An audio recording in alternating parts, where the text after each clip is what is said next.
We are diving back underwater with IMAG today, and this time they're taking us to Stingray Bay. Sure, but stingrays aren't the only star of the show. Nope, actually today it's all about the sea urchins. So Katie, Emily, and Christian, they're right here to tell us everything all about it. Good morning, you guys. Yes, good morning. We are here at Stingray Bay. Right now we are here with one of our sea urchins. His name is Eugene.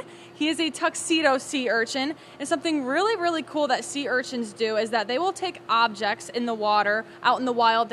They'll take shells and rocks and other kinds of things out in the wild there to help protect themselves, keep them protected, kind of creating a coat of armor, if you will, to keep them protected from anything that's trying to eat them. They do have a lot of predators as they are pretty small, so they like to put little things on them, but here in aquariums, we're not going to give them shells or anything like that. We're going to take things to the next level, make it a little fun, spice things up, and give them different hats. So right now, Eugene is wearing a construction hat. He is a hard-working man, as you can see, and laid out in front of him, we have 4 other kinds of hats offered to him. He likes to switch it up every day, so every day we come in, it's a new hat that he's wearing. We've got a sombrero, a cowboy hat, a Viking hat, and a top hat, and hopefully more soon to come in this tank for him to choose as well. We like to keep him nice and spoiled here, but he also uses these objects to help protect himself against any UV rays. Obviously, he does not want to get bleached. He has that beautiful brownish purple color to him. We want him to stay that awesome color, so that's why he helps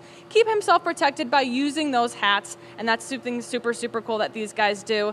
Something awesome that sea urchins also have is something called an Aristotle's lantern. It's kind of like a little beak, if you will, for the marine world that these guys have, and it helps him eat his food. That little Aristotle's lantern is kind of inside where his body is. These guys are calcareous, so this is our no-bone zone. He is not made of bone. He is made of calcium carbonate. He is calcareous. And in this sea urchin test up here on top, you can kind of see that. It's very, very fragile. It's not very thick like a bone of an animal. They're very brittle, very tiny, very thin little shells. And in that center little piece where those little white things are sticking up, that is where that Aristotle's lantern would be and how he'd be able to eat his food. Now, Christian, you want to talk to us about another no-bone zone animal? Yes, absolutely. So if we hop on over here, we're actually going to be taking a look at our chocolate chip sea star tank. So Emily is actually going to be pulling one of them out for us to get a closer look at. And as you can imagine, they got the name chocolate chip sea star because they have all of those bumps surrounding the top of them. And they come in all sorts of different sizes and colors. They can get as large as a dinner plate, so about 10 to 12 inches across when they're fully grown. Now, these are non-native, so you will not find these chocolate chip sea stars here in the beaches of Fort Myers or even Florida. You would have to go all the way over to the Indo-Pacific to find these naturally occurring in the wild. Now on the underside here, you'll see that they have all those little suction cups. Those are called their tube feet, and they're basically hundreds of little suction cups that allow them to move and to stick onto even smooth surfaces like glass. Now right in the center there, that is actually where they can push their stomach out and they can externally digest things. So they kind of just turn their food into a soup with certain enzymes and then they pull it back in. So there's kind of like a gross but fun fact about sea stars for you.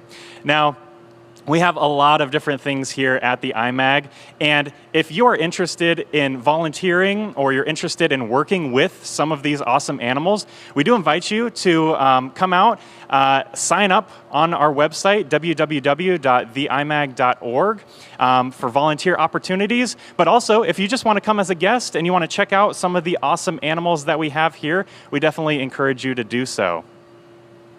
Yes, thank you, Christian. Thank you so much for joining us here, watching our awesome animals out and about. We've got Eugene over here, and we've got our... Okay.